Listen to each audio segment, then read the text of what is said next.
Hello, everybody. Welcome to the ninth episode of Collegeville Conversation. I'm your host, Jason Phelan. Now, just recently, the World Series has begun, and I brought a couple of guests to talk about it with me. Here we have Kyle O'Keefe. How you guys doing? Kyle Newman. How's it going, guys? And Noah Blasko. What's up, everyone? Now, these guys are all also sports super fans, especially baseball. Guys, what do we think about this World Series so far? The last night, Kershaw threw a gem of a game. Tonight, I think Blake Snell is going to even up the series, though. I think he's going to go at least 6 innings strong, maybe tops 4 hits, and maybe 1 run, if that. Kyle, your thoughts? Newman? Yeah. Which one? Newman. Yeah, like he said, Kershaw pitched the ball really well last night. All the memes about him not being a good postseason pitcher went out the window. If he can do that again later down the line, that's going to make the Dodgers really much a favorite in the series. But like you said, I think Snellzilla is going to come out and throw a gem tonight to even the series at 1. Kyle O'Keefe? Game 1 was a really good game. I thought, like the other guy said, Kershaw pitched really well. I've always said Clayton Kershaw is like the Peyton Manning of football, of baseball. He's a great regular season pitcher. When it comes to postseason, he doesn't really shine. But last night he shined. And for Tampa, really, I thought they left Tyler Glasnow in there way too long. He threw 111 pitches in 5 1/3. I did not like the decision all by Kevin Cash. But Game 2 tonight, I think it's going to be a good game. I do expect the Rays to win tonight, but I think Dodgers are going to pull it out. Yeah, I think this is going to be the year the Dodgers finally get over the hump and win their first World Series since '88. I think this is the team to do it. They have no excuse. They have too much talent. Yeah, definitely. I think the Dodgers may be either 5 or 6 games. But real quick, I just wanted to talk about the Dodgers lineup tonight and how little experience they have against Blake Snell. In their career, Corey Seager, Justin Turner, and Will Smith have not faced Seager, or have not faced Blake Snell. The other people in the lineup have faced him a total of 28 times total, and 23 of those come from Mookie Betts, who is batting .304 against Blake Snell. And Betts, as we saw from this year, is doing incredible versus right-handed pitchers, but he is very much struggling against the lefty, so we'll have to see how that plays out tonight. I have to agree. Yeah, for as good as the Dodgers were the last 3 or 4 years, Mookie just puts them way over the top. Arguably could win MVP this year. Definitely going to be a big help for the Dodgers in this 7-game series.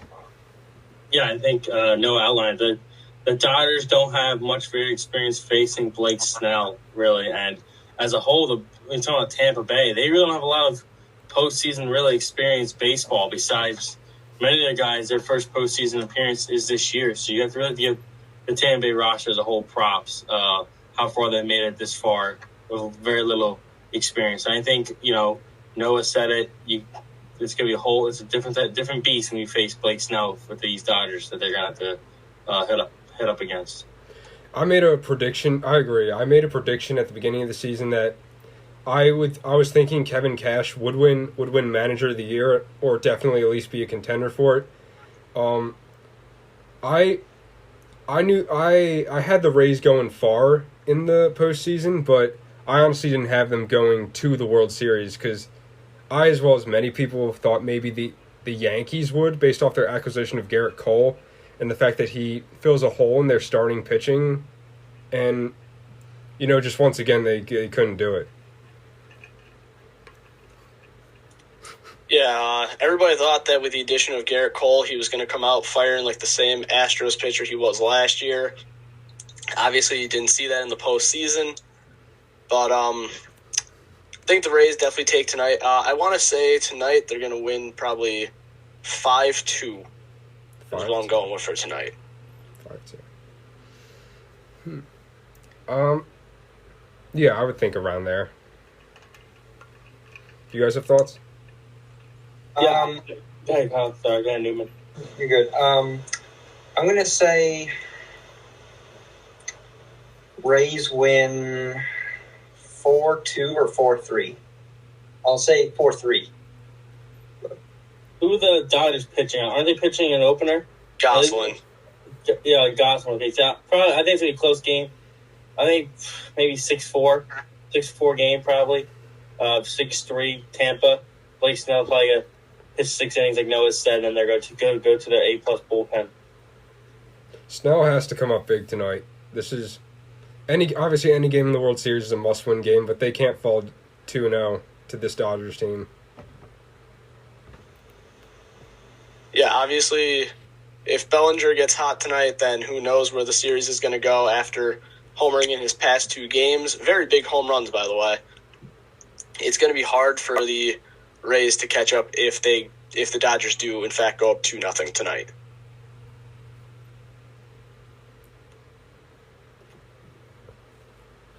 Yeah, I was saying just like, echoing what Noah said, in sports in recent years, we've seen a lot of comebacks, right? I mean, we almost saw Houston almost came back against Tampa, and we just saw the Dodgers come back against the Braves 3-1. Listen, anything can happen in sports. We've all seen it.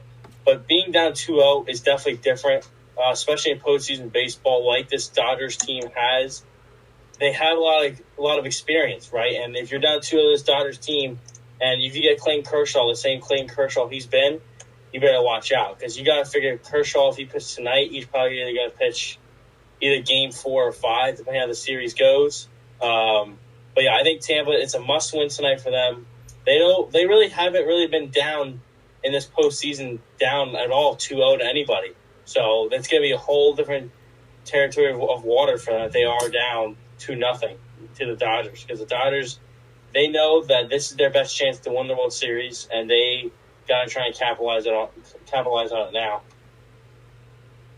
Yes. Yeah, absolutely. If 2-0, they say 3-0 series is over. I think now if you're down 2-0, there's a good chance you probably aren't going to come back, especially if it's the Dodgers on the winning end of that. That team just unstoppable. Gonsolin really been solid for them all year long. I think he's going to pitch well again tonight, but again, Blake Snell on the other end will be interesting. I agree. Now, last time the Rays were in the World Series, they lost to the Phillies in 2008. Love to see it. Now, how much different is this Rays team, would you say, compared to the Rays team in 2008? Because in 2008, they had a young rookie, Evan Longoria, wasn't really experienced. And this team, I think, is more pitching oriented than with their lineup, I would say. Yeah, well, this lineup is a completely different lineup. I think maybe Austin Meadows and G-Man Choi are the only 2 starters right now that have playoff experience for the Rays in the past. So that's definitely going to be different. Definitely, pitching is definitely their main strength this year in the postseason with guys like Nick Anderson, Glasnow, who we saw last night, Snell, even Charlie Morton, who, as we know, in the postseason is a dominant pitcher. But, yeah, with a young core, going down 2-0 could be detrimental because, as we've seen in the past, teams that go up 2-0 are 73-14 in a 7-game series. So if the Dodgers win tonight, I do not like the Rays' odds of coming back. I agree. Yeah, like he said, the Rays lineup is full of young guns. Back then it was Evan Longoria, David Price, B.J. Upton, whole bunch of names. Now they got Willie Adames, Mike Brasso, Kevin Kiermaier, Austin Meadows. They are very much a team that relies on young talent, especially because Kevin Cash is the youngest manager in baseball since Ozzie Guillen back in 2005 to go to the World Series. That team is just unbelievable with how much young talent they produce.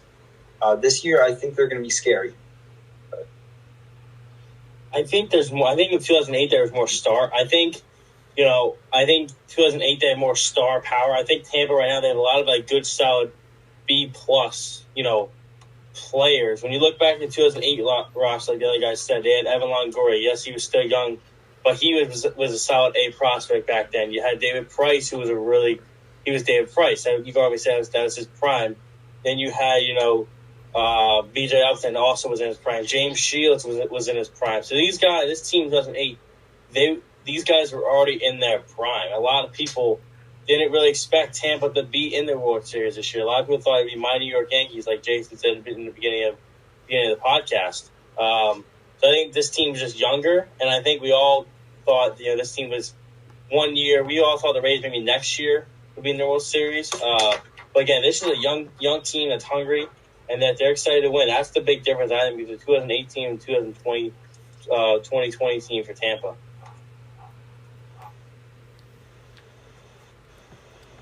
I have to. Those are all great points. I have to agree with them. Now, I have another question. I think we should talk about.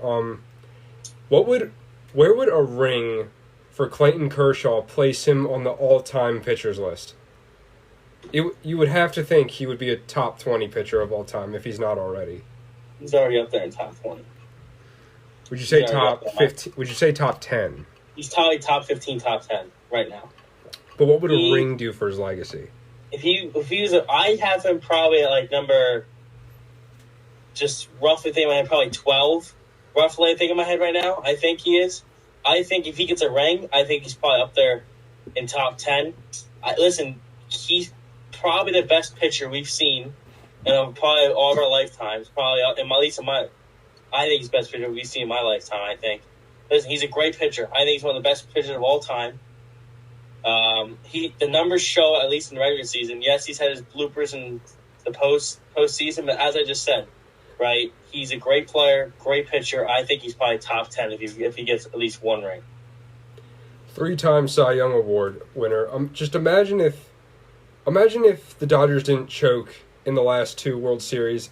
That would give him potentially 3 rings. Now, would you say he would be a better pitcher? If that were the case, would you say he would be, hot take alert, a better pitcher in franchise history than Sandy Koufax? Oh, no. Sandy Koufax, he only played 12 years because he had the elbow problems, but him and Don Drysdale were just unbelievable, unhittable. Kershaw definitely could go. Don Sutton, too. Kershaw could wind up there someday, but right now I think he needs to win that ring. And then we can start talking about that. But he's definitely on the right track. Right. There's definitely a case for a Clayton Kershaw being top 10 all-time starting pitchers. Because if you look at just some of the hardware he's earned in his career, as Jason said, 3-time Cy Young, he's only one of 16 players to win the NL pitching Triple Crown, which is wins, strikeouts, and ERA. He's only one of 2 pitchers to win the MLB ERA 4 times consecutively, and he's only one of 10 pitchers to win the NL MVP award. So there's definitely a spot for him on that top 10 list. A ring would definitely help maybe put him in the top 7 or top 8. Definitely. As he's only had 2 seasons where he's been above a 2.9 ERA. In his rookie year, his ERA was 4.26, and in 2019, his ERA was a 3.03. He's had 4 different times he's had an ERA in the ones. I think a ring definitely helps him in the top 10 if he's not there already. I probably have him at 11 or 12. 11 and 12. He's definitely in the Dodgers all-time rotation. Definitely. That's good. Koufax is the ace. Would you put him above Don Drysdale as a number 2 starter all time for the Dodgers? I think I would. I think as of now, yes. A ring solidifies that he's the number 2, yes. Mm-hmm. But right now, I think you could make a case for either way, 2 or 3.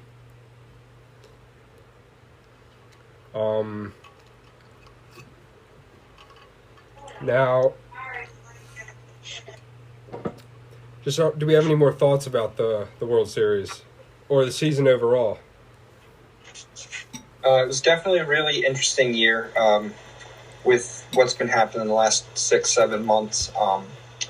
Major League Baseball, they did a good job with getting restarted and ensuring the safety of their players and the fans at home. I'd like to see what they'll do next year in the wake of the pandemic, with the collective bargaining agreement expiring after next year. I think it'll be interesting to see the changes that get made to the next CBA because of what happened in this one. No, that CBA could include a designated hitter for both National and American League. It should happen. That should happen. It shouldn't. Who said it shouldn't? I did. Why?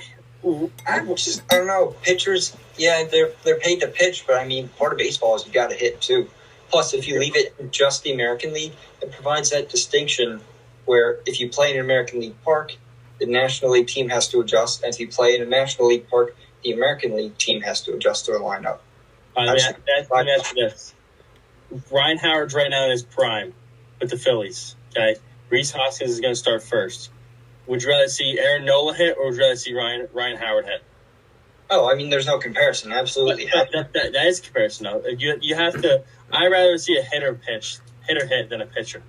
I think that the designated hitter in the National League would extend Ryan Howard's career by at least 5 years. That's what I'm saying. Yeah. I mean, it would extend. We even could look at people like Justin Bohr, who moved overseas to because his time was limited, as he saw, because he already went through some of the AL teams, figured he wasn't going to get re-signed by the Angels, and went over to play in Japan because he thought, well, if the NL doesn't do the all DH, then I don't know where I'm going to go. So if the NL does that, maybe he comes back, has a turnaround year, and he's back.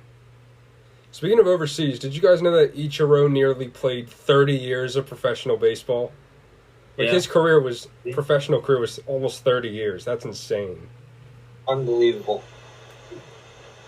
I mean, he's one of the best players of in the world in baseball. Yeah.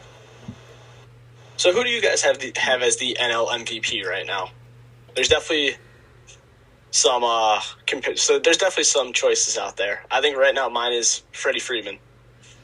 I have to go with Freeman too. Like, he beats Tatis in most categories.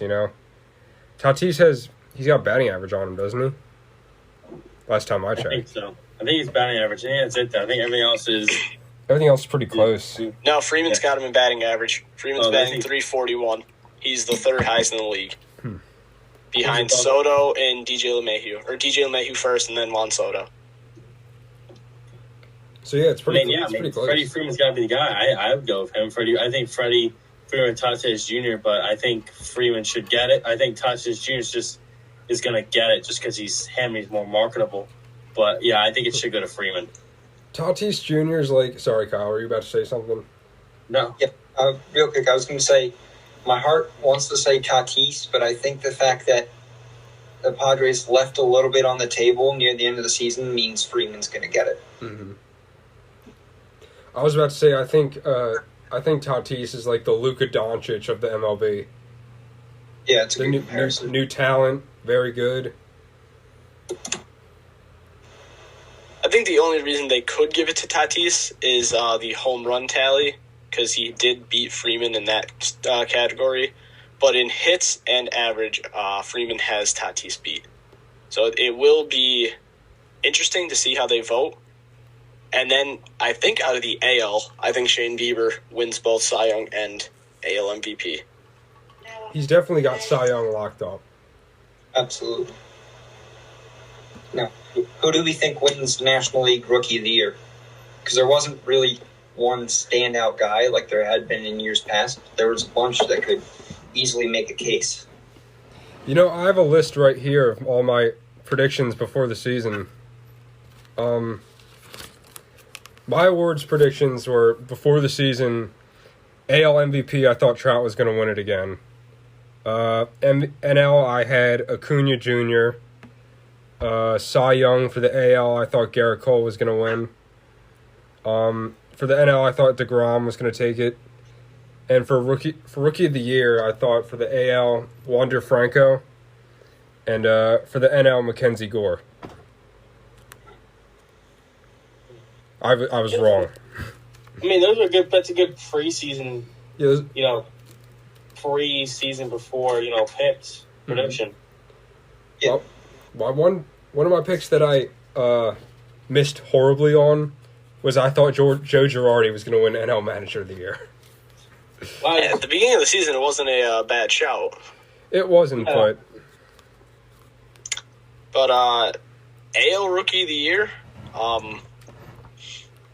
Is Teoscar Hernandez a rookie or no? No, he's been out for 40 years. Okay. He was going to be... I forgot if he was a rookie or not. Do we think Alec Baum wins Rookie of the Year? I think he has a case. I think he's got a good chance. He definitely has a case. No, you know what? I'm going with Kyle Lewis from the Mariners for AL Rookie of the Year. That's a good one, too. Yeah, it's a good one. I like it. I like that. Kyle Lewis, you got a few. You got Luis Robert from the White Sox. You got Kyle Lewis. And I don't know if Joe Adele played enough games to be eligible for Rookie of the Year. So we might see him next season. One thing's for sure, there was definitely no shortage of rookie talent this year. Oh, no. It's one of the best classes of rookies since 2018, I believe. Yeah, definitely very high ceiling with a lot of these rookies, like Boobie Bob, Kyle Lewis, all those guys. Mm-hmm. Now, the offseason, the number one priority I want to see the Phillies do is obviously re-sign JT, because we let go a stud prospect in Sixto Sanchez in hindsight now. And I don't know why they haven't even made an attempt to re-sign him already. Like, another team like the Mets is probably just going to throw a lot of money at him, and he's probably going to take it. I think the Phillies will get him back. The Phillies, they have a big offseason, right? I mean, they need to get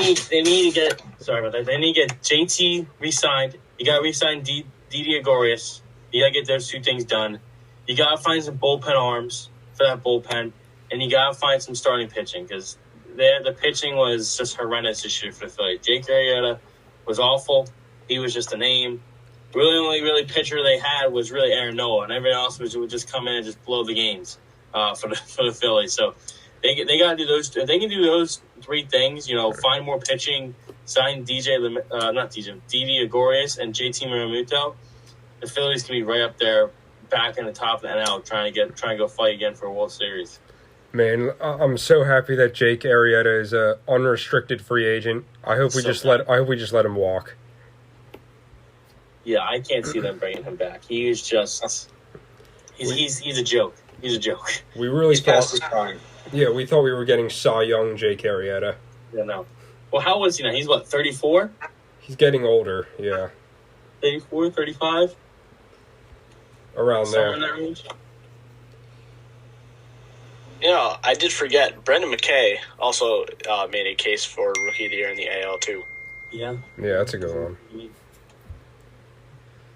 I wouldn't even be surprised if Carter Kieboom wins it from the Nationals. And Gavin Lux is considered a rookie still, too. So there's definitely a lot of potential for Rookie of the Year candidates. Newman, you look like you got a lot of thoughts on this. Yeah, about the Phillies offseason, I think this is going to be one that is the make or break point for their rebuild. They haven't made playoffs since 2011. Mm-hmm. I think this is going to be the year where if they don't win, they're going to say, we got to tear it down again and start over. Or if they make it in the playoffs, it's going to be the year where they keep pushing towards that goal of getting another ring for Philly. I think the big priorities this offseason should be, 1, re-signing JT. 2, get bullpen help. That's going to be the big thing, because that was their Achilles heel all season long. And I wouldn't be surprised if they can re-sign Didi for cheap, because he had a bit of a down year. The market might be a little slow this offseason. It was still reeling from the pandemic. Guys might be hesitant to sign because they're going to have to move to a new place. And that's going to add a whole other level to of what they have to consider. I think he's going to find the market's going to be really slow, and not many teams are going to want to sign players because of all the revenue they lost. I think they might be able to get him for less than what they signed him for this year. I would have to agree. Of course, like you said, with the pandemic and the fact that there was not a lot of attendance up until now in stadiums, that teams lost a lot of revenue, and that's going to take a big hit on not just the MLB, but every single league's salary cap. And but yeah, it's going to be interesting to see how they can do this financially. Yeah, I think this offseason is going to be a slow offseason.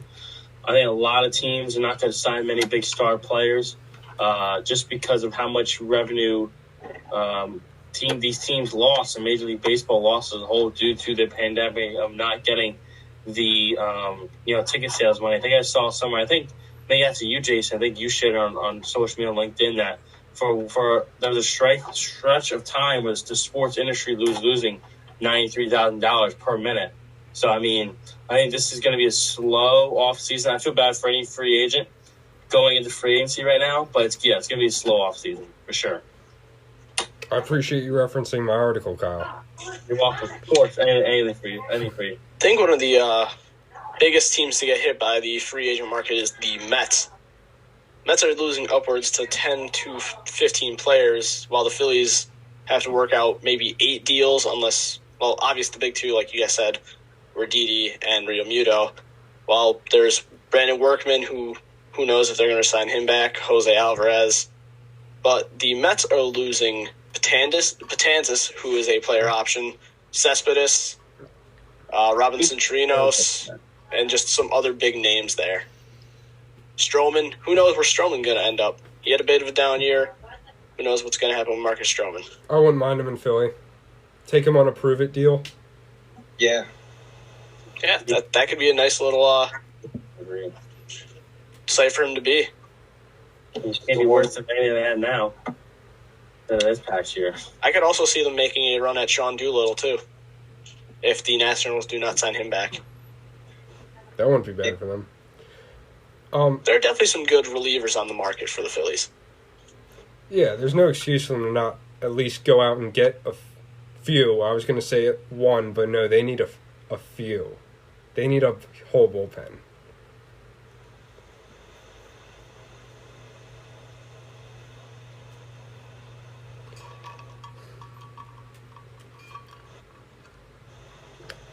Yeah. The Phillies definitely do need some bullpen help. Like I would think of how we outlined. We've seen it now, right? The Rays, why are they in the World Series? They have a great bullpen. Houston, when they won the World Series in 2017, besides them cheating, they had a great bullpen. The Red Sox, they had a great bullpen. You have to have a good pitching, right? In football, it's defense wins championships. In pitching and baseball, your pitching, your bullpen, really, that's like defense, same thing. Defense wins championships, right? And I think teams are finally starting to realize that, look, we need to have good pitching. Yes, home runs are great for the regular season, but home runs come off when pitchers, when pitchers throw a mistake. And when it gets to the postseason, pitchers don't throw many mistakes. They are every little pitch counts. So I think that's why a lot of teams are going to put more emphasis on the pitching. That's true.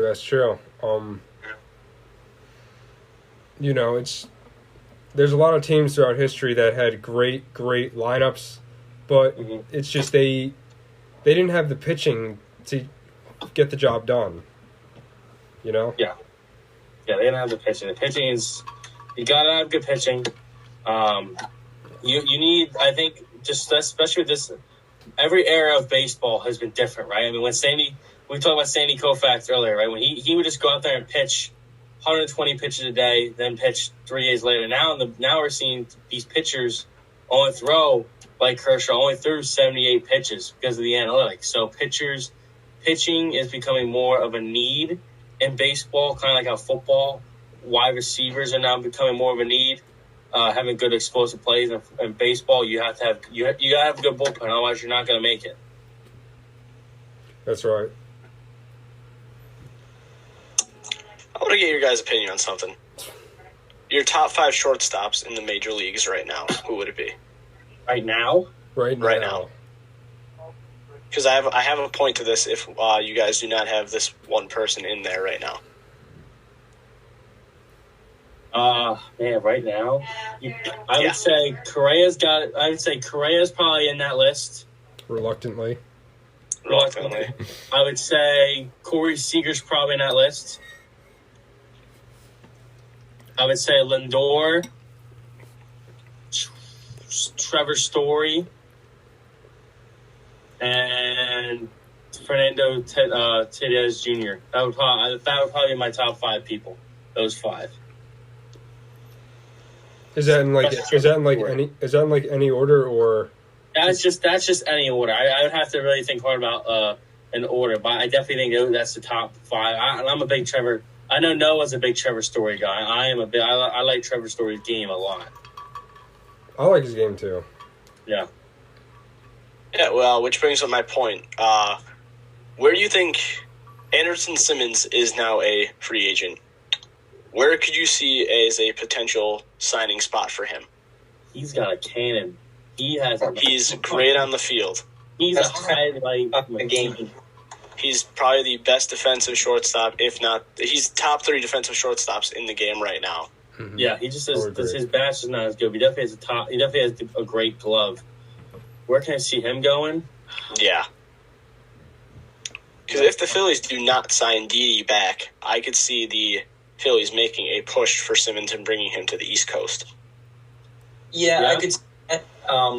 I think if they don't re-sign Didi, they're going to just find a guy to fill a spot for a few years until Bryson Stott is ready to come up, which could be like if Phil Gosselin or someone like that. Just a guy to fill a spot until they get someone else. Phil Gosselin, the Malvern Prep product. Yeah.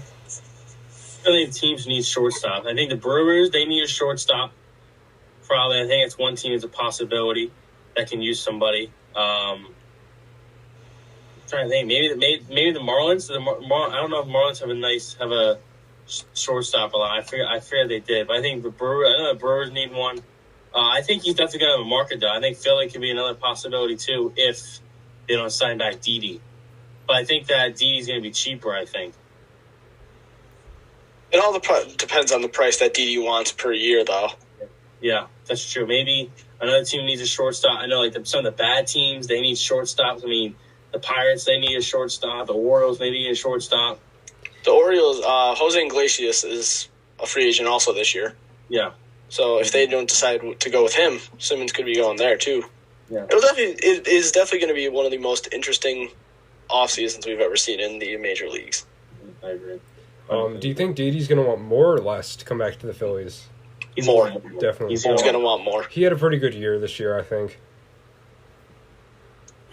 I mean, he batted. What was he? Trying to think. This year he batted 284. I mean, he had 284, ton of home runs, 40 RBIs. He had a good year. I think he's getting up there in age. He's 30.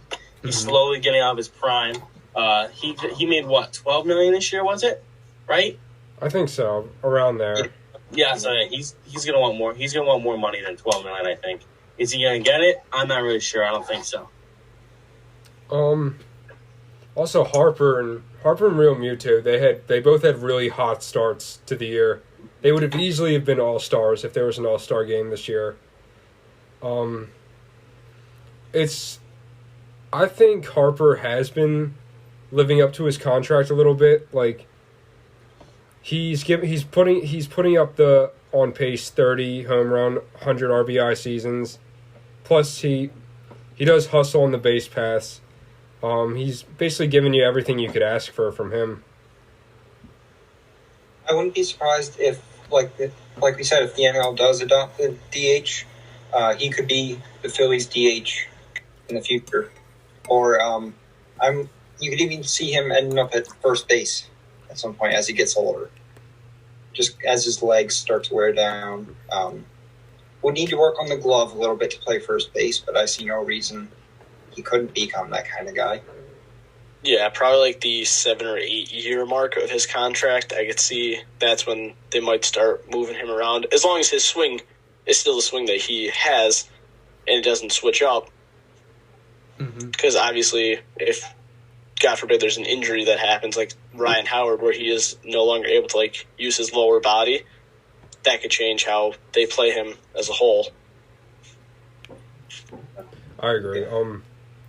Man, Ryan Howard's injury just killed me because he was my favorite player growing up. But you know, at the time, that contract was well deserved. Oh, of course.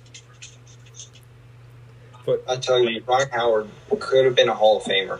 What he finished with, like 380 career home runs. Yep. Yeah, I think something like that. He really could have been a Hall of If he Famer. didn't have that injury, he'd have been probably 450, somewhere close to there. 500, yeah. Yeah. I tell you, you will not meet a nicer human being than Ryan Howard. Such a nice guy. Yeah.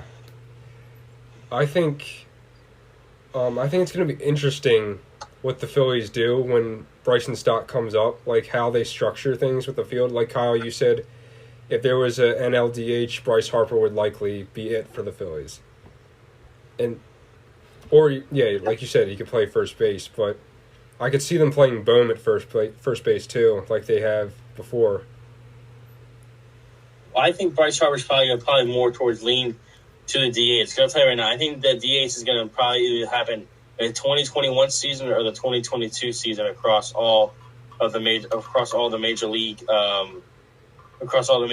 But let's talk about this. What did you guys think of the playoff format this year? Should the MLB keep that playoff format, or should they stick with what they have been doing, where it's only 10 teams instead of the total of 14? I think it's you, Noah, or it's one of our friends who loves the one game wild card. I can't remember. I love it. Yeah, that was you. I love it. Yeah, I know Noah loves the one game wild card. Just being talking of him off this podcast. What do you guys think about if they should keep this format or not? I think the format was good this year, but honestly, it could be either or for me. I would prefer 14 teams in the playoffs just because it's more baseball and more of a chance that the Phillies could get in. But that's just what I would prefer.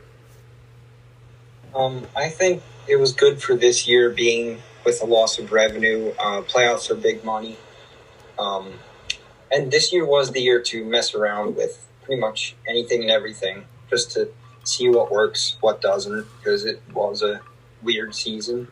I'm not a huge fan of it overall. Like Noah, I like that one game wild card. I don't know. I think this year, next year, like they're doing it, perfect time to play around with it. And if it seems to be a popular option, then stick with it. If not, just go back to the 10 teams like before. Oh, what are your thoughts? Bring back the one game wild card. Yeah, I mean, That's all I gotta say. I think if they can somehow keep the one game wild card and have the 14 team format, I think I would like that. I think we're going multiple one game wild cards. Yeah, I mean, if they do multiple one game wild card, I think that'd be awesome. I think people like the fact that if there is more teams, that means more baseball. That means whatever it is, more football, more basketball, whatever. So I think if they did the multiple one game wild card, more money, better, more TV ratings. I think it's going to happen. I think they're going to expand it.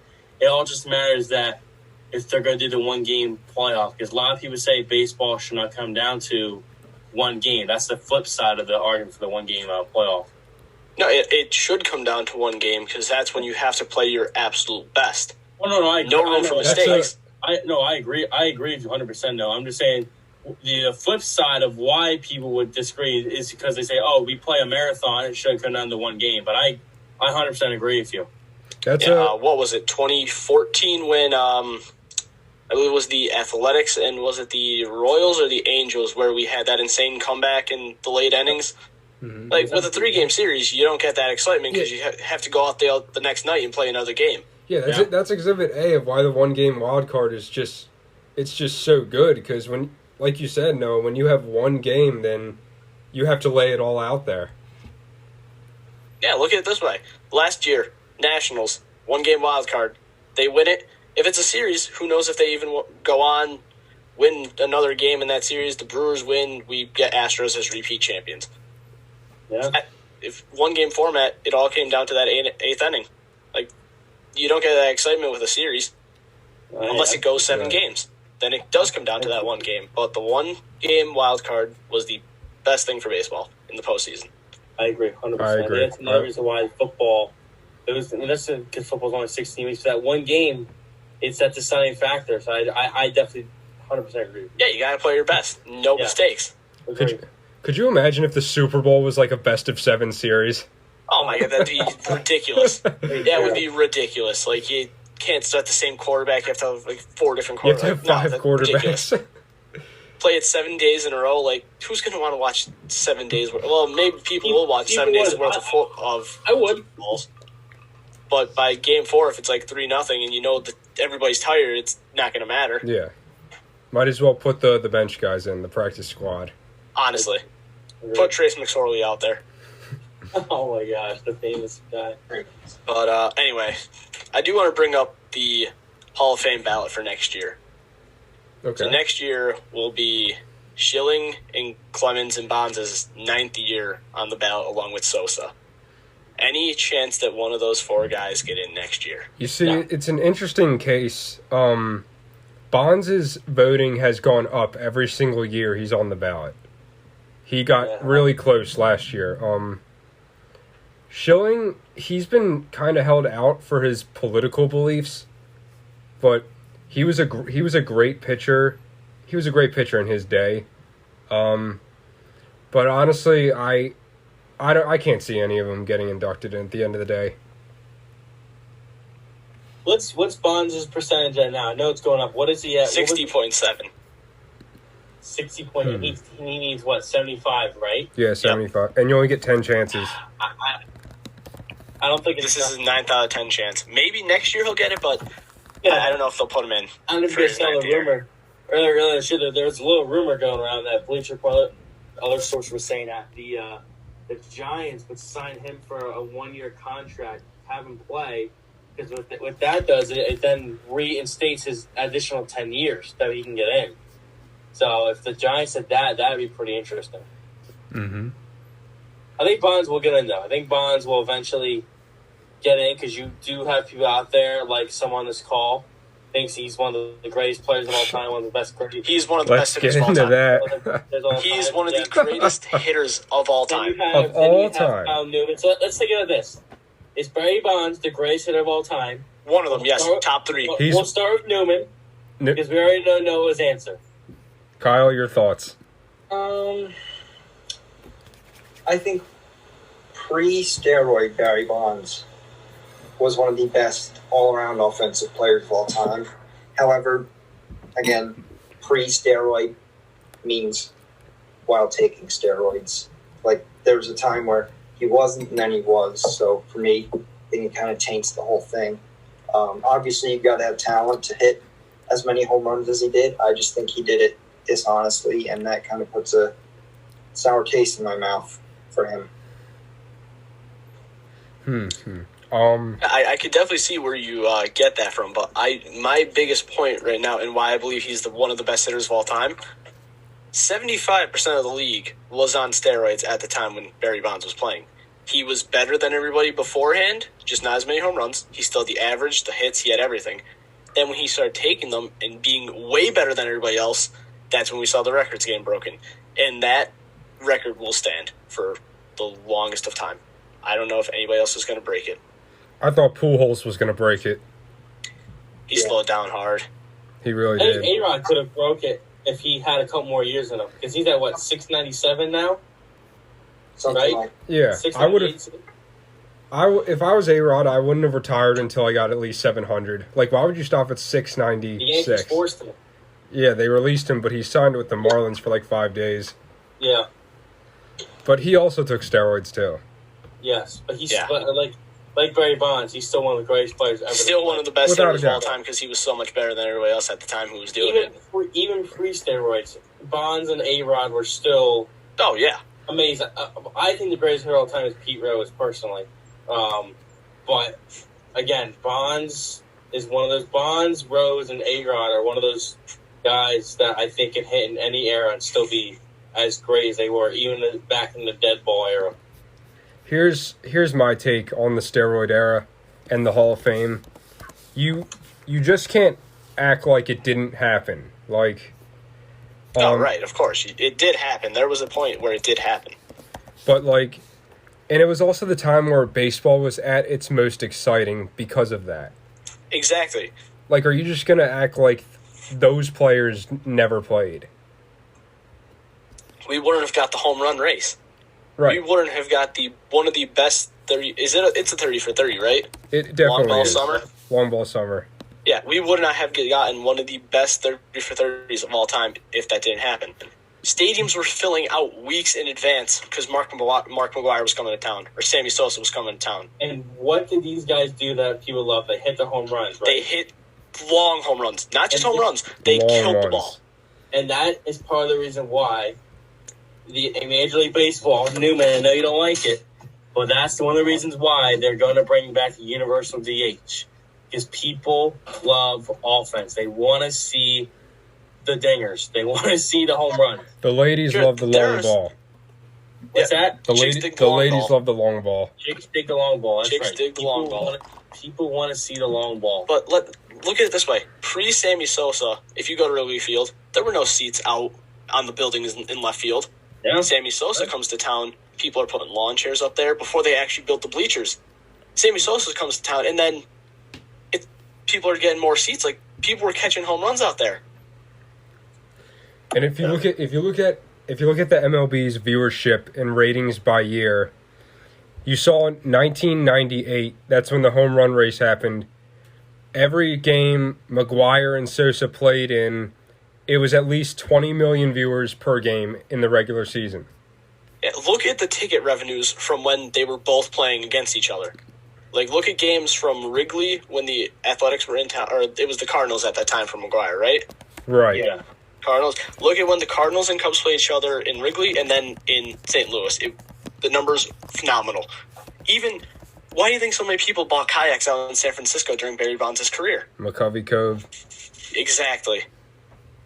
Even in Pittsburgh.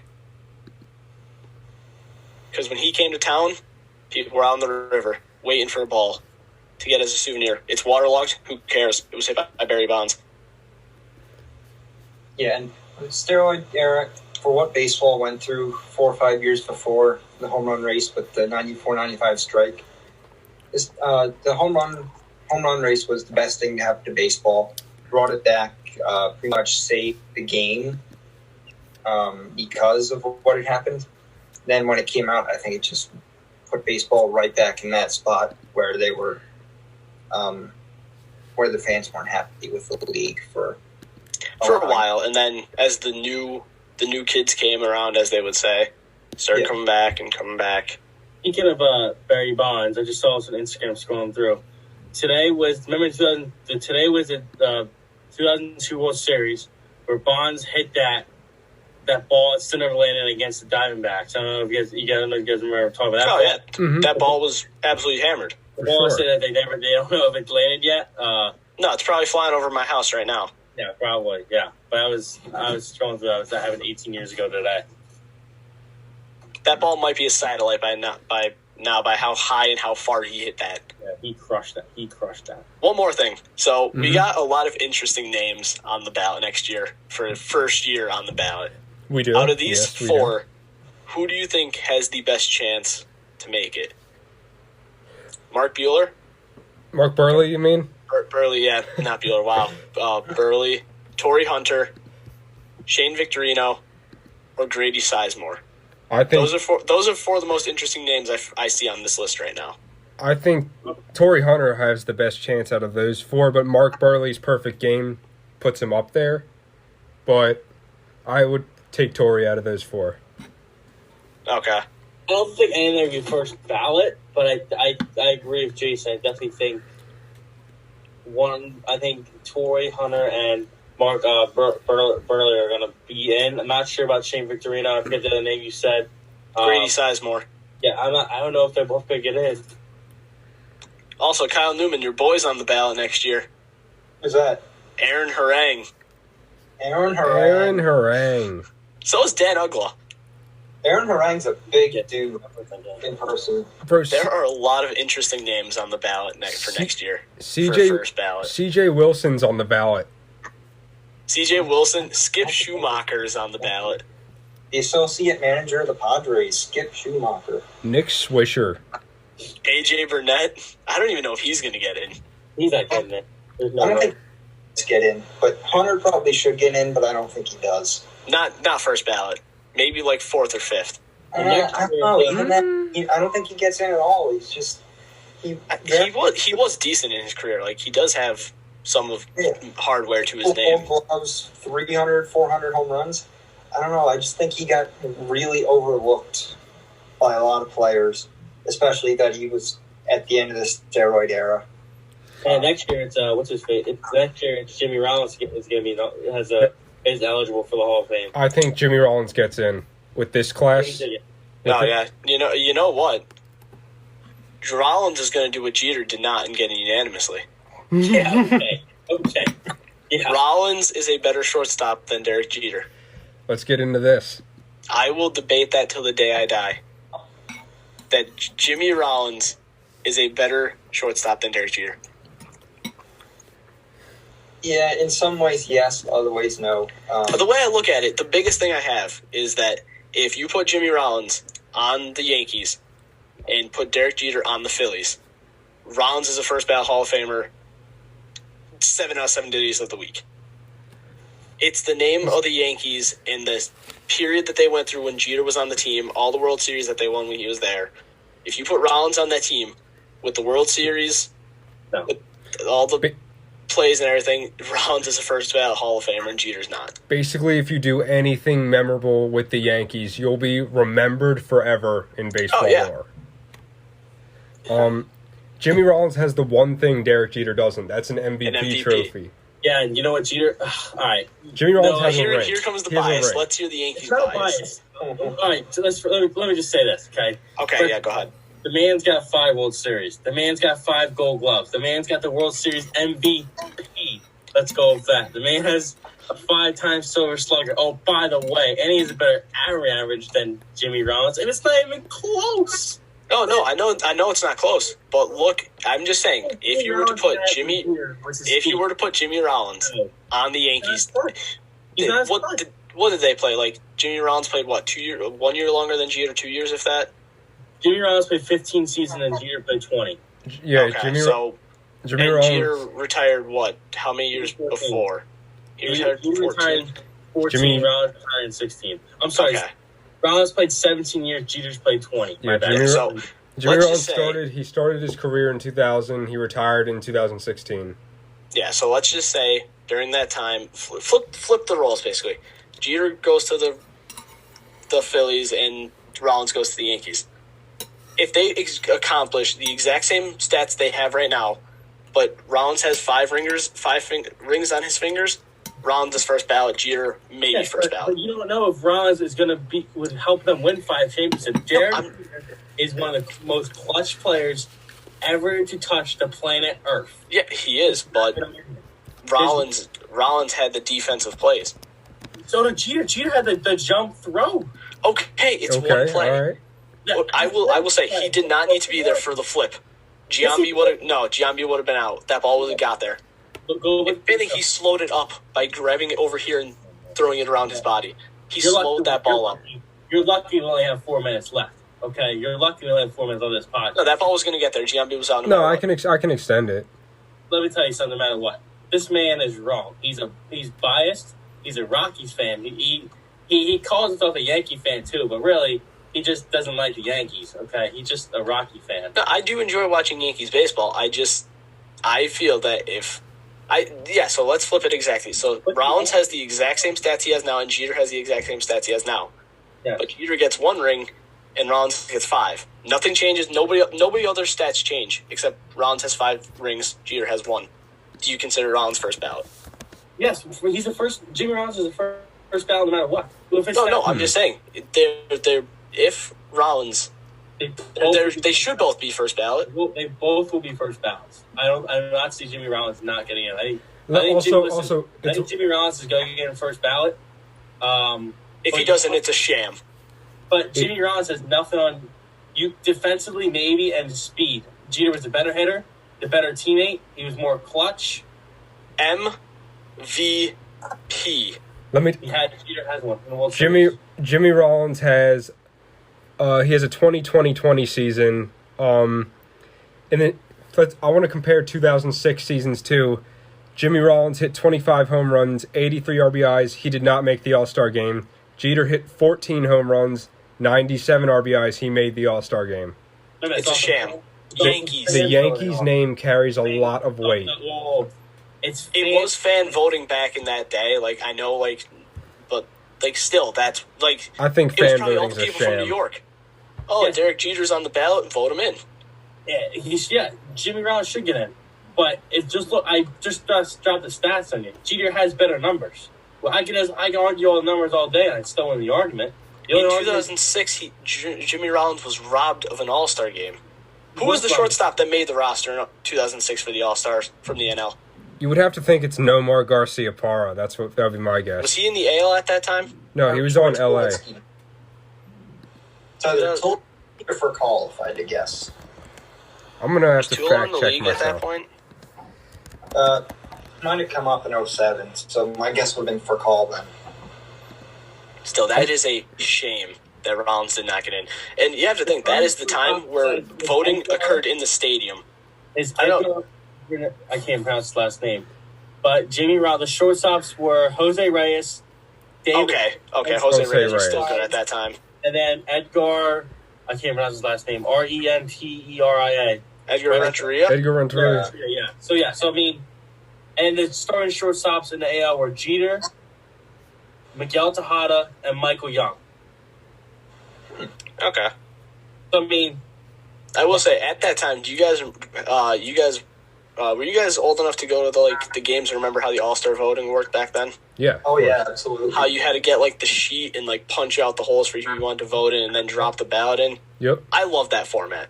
I absolutely loved going to just random games all the time and picking out 5 ballots and just. I go to minor league games, just get one of those ballots and fill it out for fun. I wouldn't. Oh yeah. They got to every time, 4 or 5 times a year. They got to bring that back in the major leagues. You should be able to do both online. I know it's easier for people. They don't have the hassle, but nothing beats the IRL voting. Just poking out holes.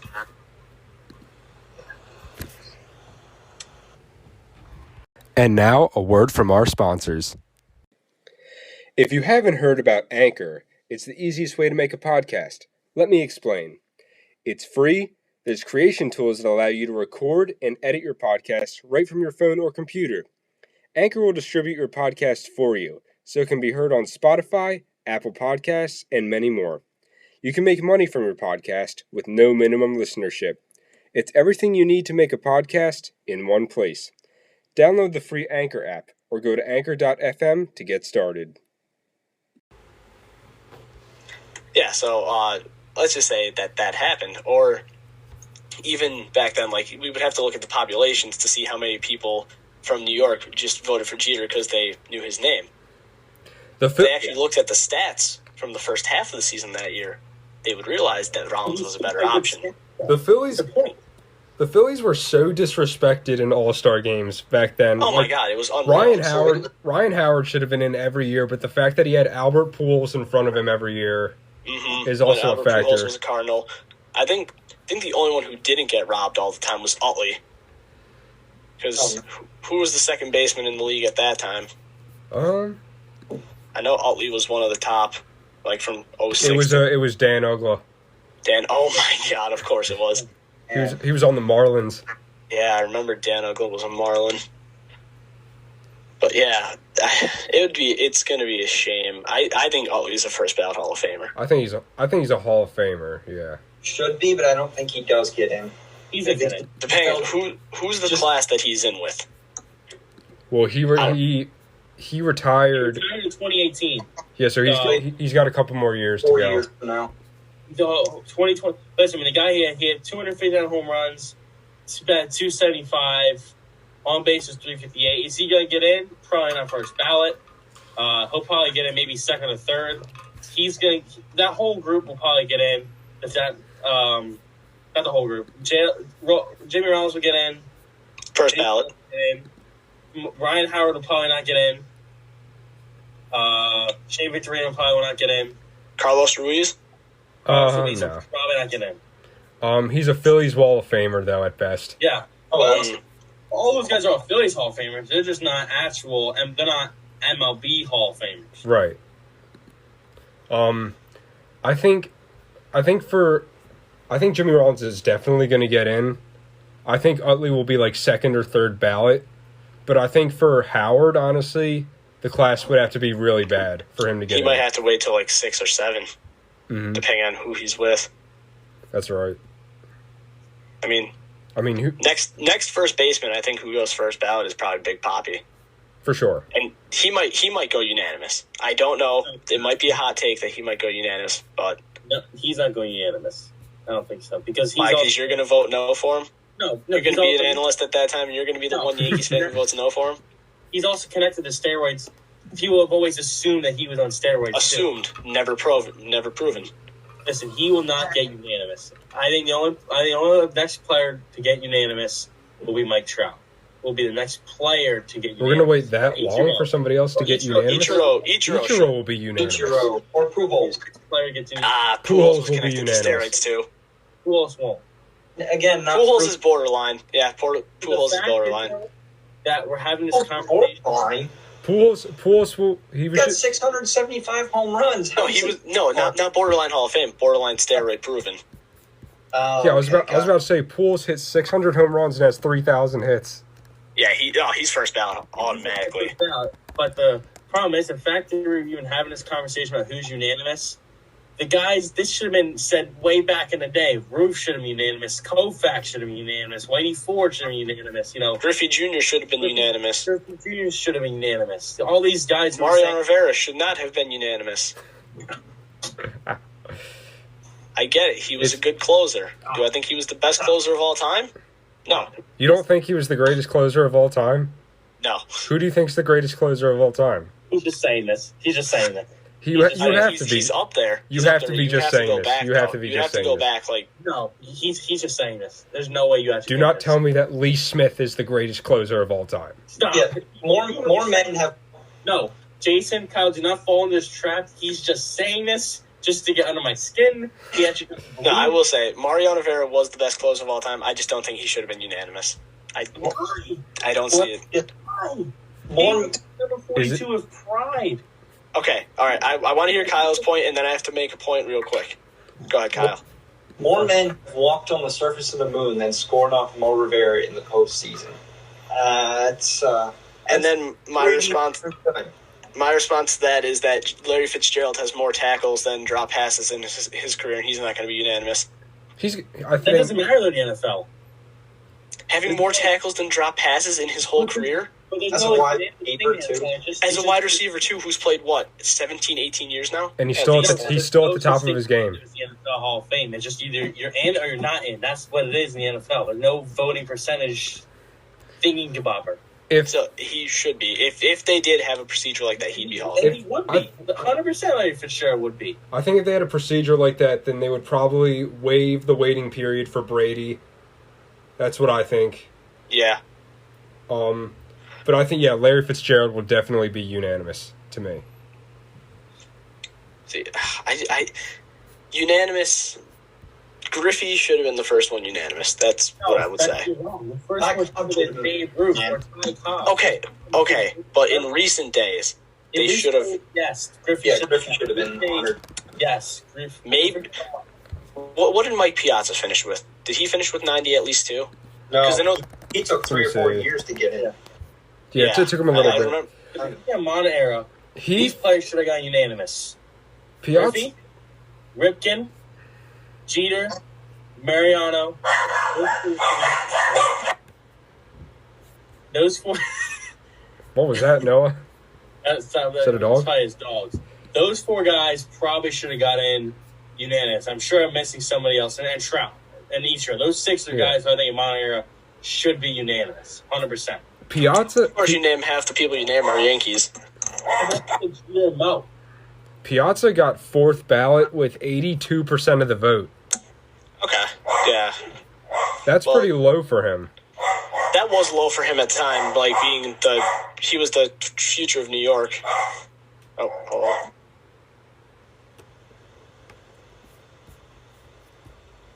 I mean, listen, Piazza was a great Met. He was a great player.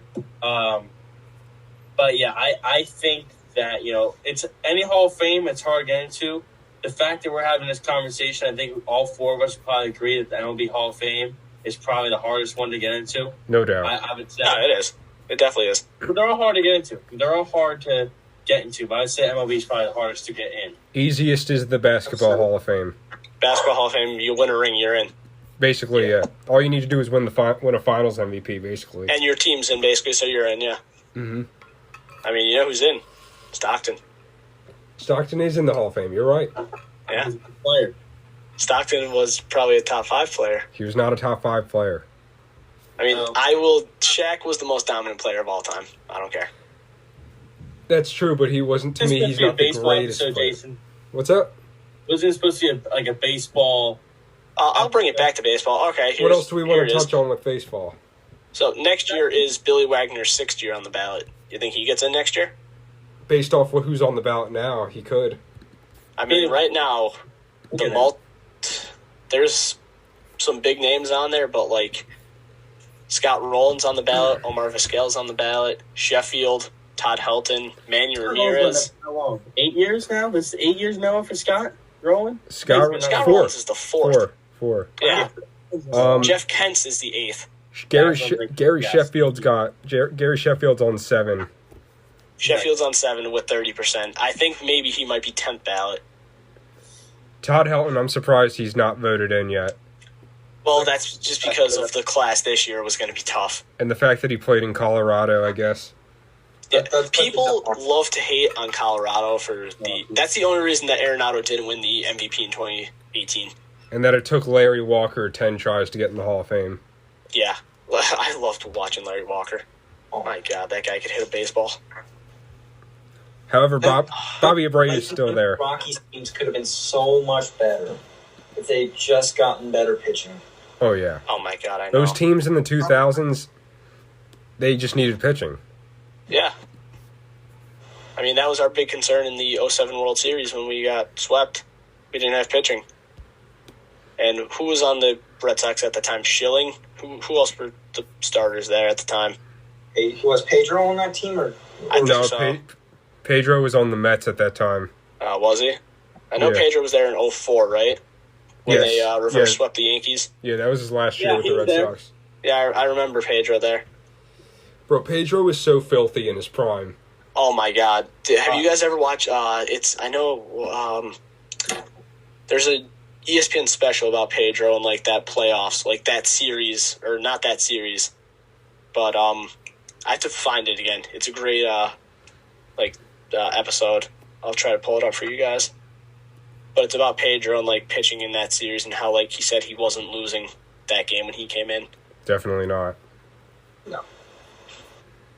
Pedro might be a top 10 pitcher of all time, too. I think he is. For me, he is. Absolutely. It's a shame the Phillies got him at, like, the last year of his career. The Phillies always seem to get pitchers at the last point of their career, like before they come bad. They always get people at the tail end. Papelbon was a sham when he went to Philly. So excited when we got Papelbon. He was so good on the Red Sox, and then just he crapped the bed on the Phillies. Oh wait, yeah. In 2007, didn't the Red Sox have Daisuke Matsuzaka too? Oh yeah, they did. I remember. Daisuke and Wakefield. Oh, the knuckleballer. Yeah. Like, Tim Wakefield probably had the filthiest knuckleball of all time. Him or Necro. Definitely him and Necro. Him and R.A. Dickey's knuckleball was good, too. R.A. Dickey's moved a lot. Bro, I think that was R.A. Dickey's biggest problem, was it moved too much. R.A. Dickey... And he threw it like 80 miles an hour. R.A. Dickey revived his career by learning the knuckleball.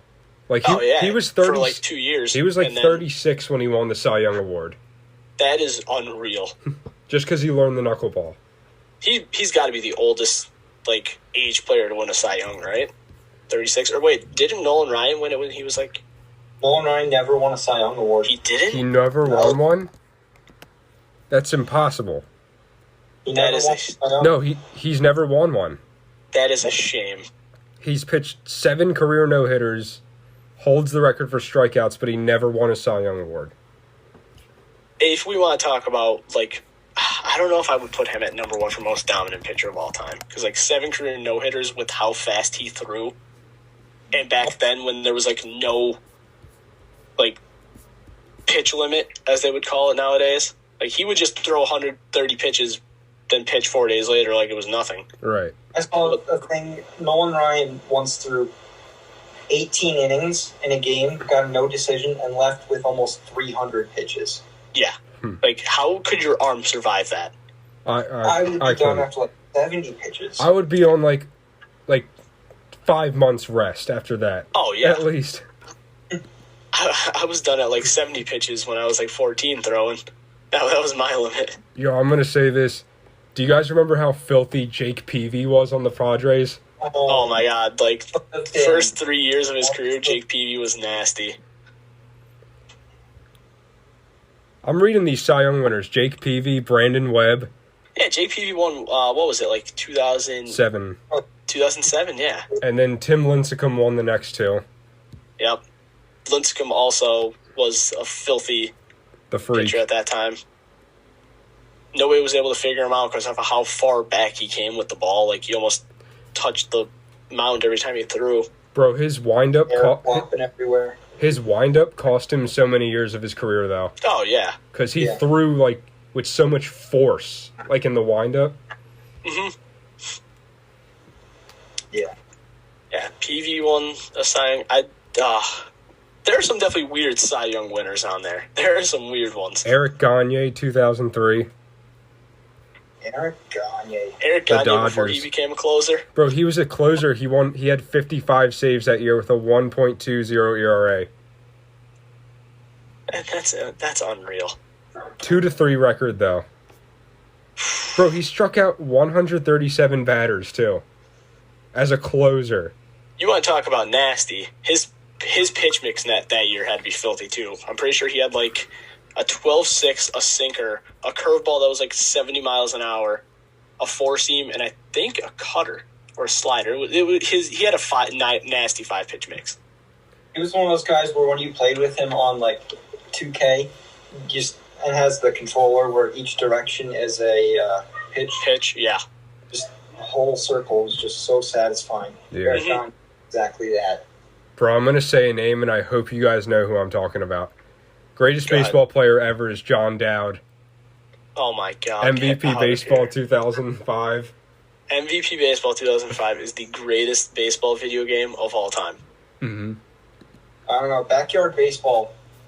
Pablo Sanchez. Pablo Sanchez, absolute. David Ortiz. Mm-hmm. Ernie Steele.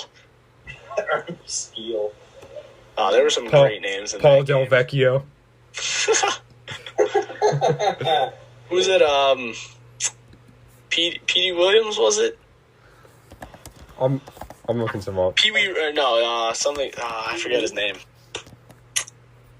There were definitely some wacky names in that game. Oh yeah, there were. Keisha Phillips. I remember I used to build a team of just all the MLB stars and Pablo Sanchez, stick him on the mound, and that would be the team. That's right. I don't think Barry Zito gets into the Hall of Fame, though. First year ballot, next year, no chance he gets in. When he was thrown that big contract by the Giants, that was it. And then he never made anything of it. Mark Mulder and Tim Hudson. Mark Mulder. Arguably the most underrated pitching trio of all time. Before they got their big contracts. Yeah. And then, just cashed in. Kind of like Chris Davis. Mulder kind of just fell apart, but one what could have been in baseball that I always wonder about is Mark Pryor, if he stayed healthy. Oh, my God. Mark Pryor So good on the Cubs. was so good in his prime. Another one we just mentioned earlier, Grady Sizemore. What could have been. Yeah. Mhm. Fell off the face of the earth for 5 years and shows back up in Boston. Mm-hmm. Then he ends up on the Phillies. Yeah. Yeah. Well, he was an Indian, right? Yeah, Yeah, he was was. in Cleveland. Yeah. You know who Maglio Ordonez. Yo. Yes. That was a name I remember. That Tigers team in 2006. The Tigers team that should have won that didn't. Yeah. Honestly, the 2012 Tigers should have won with that rotation. And Prince Fielder and Miggy Miguel and- Cabrera. Fielder. And Victor Martinez. Oh, Miggy's a first ballot Hall of Famer. Yeah. Oh, no doubt. Triple Sure. Crown, like, Oh yeah, he's in. Yeah, he's Is he unanimous? nah. I wouldn't say he's unanimous. No, because he doesn't have a ring.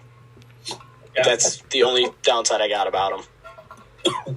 Prince Fielder should have been a Hall of Famer Should have. if he didn't get hurt. Him and I feel so bad for how his career ended. back to the roids though, wasn't he? No, he wasn't on No, like- steroids. No, right? He was just No, that. he was just just fat. that big. Yeah. But man, when he hit a ball, it flew. Bro, the him bat. and Dad were just unbelievable. Bro, the Prince bat. Fielder was also the first player in MLB history to not have the tuck-in jersey unwritten rule apply to him. Yeah. Yeah. Yeah, you tuck in your jersey. Bro, when he, Youngest player ever to hit 50 home runs in a season, did at age like 27. when he swung, the bat was like a toothpick to him. It looked like a Oh toothpick. yeah, it flew off his shoulders and just force. hmm I wish we had Statcast era when Fielder was. Oh, His exit velocity. Oh my could have gosh. been way up. Yeah. I I saw had. that when sorry to cut you off there. No, you're good. You're good. Prince Fielder retired. He had the same exact number of home runs as his dad. That's right. Wow. That's pretty cool. I had a Prince Fielder Milwaukee Brewers jersey when I was younger. Actually, the jerseys I had were that Cubs Derek Lee Oh my God. He, and Roy Halladay. Phillies or Jays. hmm No, Phillies. Gotcha. I had a Mike Lieberthal jersey. Yo, Oh, that's Mike Lee. that's a That gem. might show age, but that man. Very Legend. underrated. Very underrated Very catcher. underrated, yeah. Another underrated Philly. Again, we mentioned him, Scott Rowland. Scott Rowland. Did not realize how unbelievably good he was. Yeah. I saw a thing that said the only 3 third basemen in history with 7 Gold Gloves and 7 All-Star games are Mike Schmidt, Brooks Robinson, and Scott Rowland. hmm And he's on fourth year for the ballot. It's just a He should be getting a lot more votes than he is. it's Yeah. just a shame the way Scott Rowland left the Phillies. He just Didn't want to be here. He just didn't want to be here. But I don't blame him at that time because the Phillies weren't that good. Oh, yeah. I mean, one of my favorites, even though he was a Red Sox, was Trot Nixon. Trot Nixon. I had a Trot Nixon jersey, too. Man, I love that thing. I thought he had the coolest first name ever when I was Mm-hmm. Trot real Nixon. little.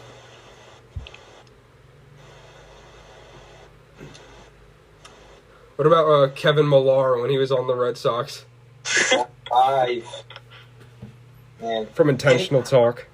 Intentional Talk is the best baseball show on television right now. Him and Chris That Rose. and I love High Heat with Chris Russo. Oh man, One Like, show that you guys gotta check out. It's on Netflix. I think it's on Netflix. It's called The Brady Bunch. Not the Brady Bunch. Baseball Bunches. Sorry, baseball. I don't know why the heck I just said it. Baseball Bunches. Check that out on Netflix. It's a old The Brady show. Bunch is not a show about baseball, Kyle. I thought you were- it did have baseball players on it though. It did have baseball players on it. That's why we recorded myself as Baseball Bunches. Check that out. I thought you were about to say the Brady Bunch. Like I was about to say Kyle. I've seen the Brady No, Bunch. but I do every time. Check out Baseball Bunch. It's a great show. It's like I forget some of the players on, but some of they had like actual players back in the 60s and 70s and 80s where they would teach like little kids how to play baseball. Like I forget some of the guys who were on it, but like Mike Schmidt was on, I think, at one time. Check it out, Baseball Bunches. You'll definitely like it. I believe it's on Netflix. It does sound good. Yeah.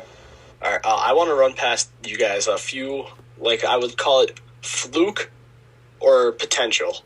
Fluke or potential. Okay, let's hear it. Fluke or potential. First one. Let's see. Luke Voigt, home run leader. Fluke or potential? Potential. Potential? I would say potential. I would say potential, yeah. Nope. Jose Abreu, 60 RBIs. RBI leader. Fluke or potential? Potential. He's going to be really good. Potential, yeah. Yeah, he's so solid. Especially with that team is going to be very, very solid for years to come. Oh, the White Sox? Yeah. It'll be interesting to see who they bring in as their next manager, though, because they just let Rick Renteria go. I'll say this right now. Dodgers lose the World Series, Dave Roberts will be the new manager of the Chicago White Sox. You think he's coming? That's a hot he's coming across the country? If they lose the World Series, he'll be the manager of the Chicago White Sox. Do you think the Dodgers would fire him or would he leave? He'd leave. He would quote unquote leave. Step down. Yeah. That's a good point. I could see that. All right, let's see. Next Next one here. Wins this season, Zach Davies, San Diego pitcher, fluke or potential? I'm on the fence about that. On the fence? I think that's a fluke. I don't really have a lot of thoughts on that. I think it's a fluke for the main reason that he didn't play any team on the East Coast. They kind of stuck to the West Coast teams. That's why I think it's a fluke. That's understandable. Let's see. What else you got? I think I have two more here. Quality starts. Lance Lynn, 10 for this year. Fluke or potential? Slightly fluke, I would have to say. Yeah. Slightly fluke? Yeah, fluke. All right, then there's one more I was looking at here. Oh, yeah. Batting average we're looking at here. Donovan Solano from the Giants. 326 batting average this year. 7th overall. Fluke or potential? Fluke. We have to go with fluke. Fluke.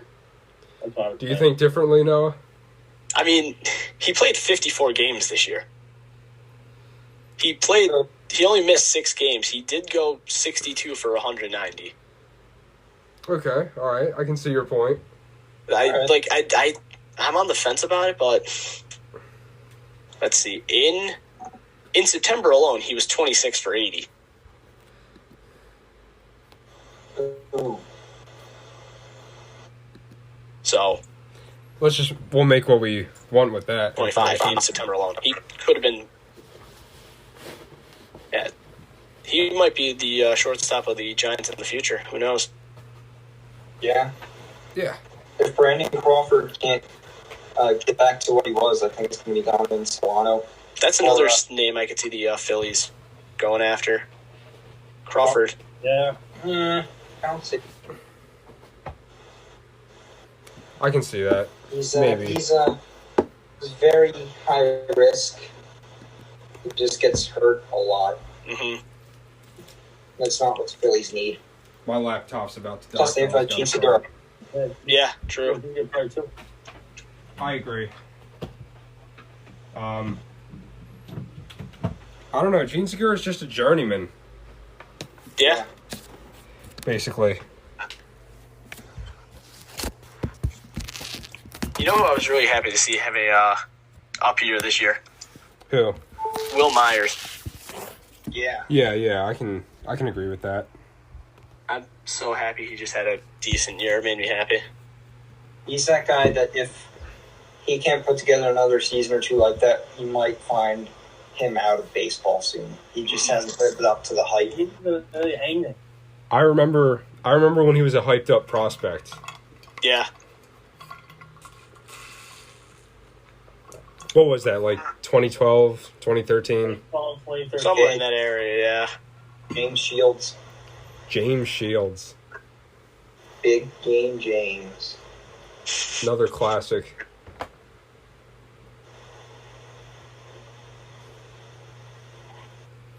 Do we think that Justin Verlander having Tommy John surgery will likely shorten his career by 1 or 2 years? He's already like 37. I mean, at this point, I think he's built up a decent enough resume to be a first ballot Hall of Famer. Yeah, he's going to be in the Hall of Fame. Look at his career. So I just don't want him to get to the point where he's trying too hard that it starts to negatively affect him. Yeah, like health-wise, like in the long term. Mm-hmm. I think if he goes one more year and has a decent year, then he should just call it then. Yeah. Good way to go out. Yeah. Because, when you're a pitcher and you're like at that level for so long, then your arm's only going to hold up for so many years. Oh, yeah. Yeah. So, it wouldn't be not normal for him to walk away. Mm-hmm. Yeah. That's why I still feel so bad for how Prince Fielder had to exit baseball. Mm-hmm. That interview, watching it, still just... Oh, yeah. Sad. Sad. Yeah. Do we want to touch on anything else?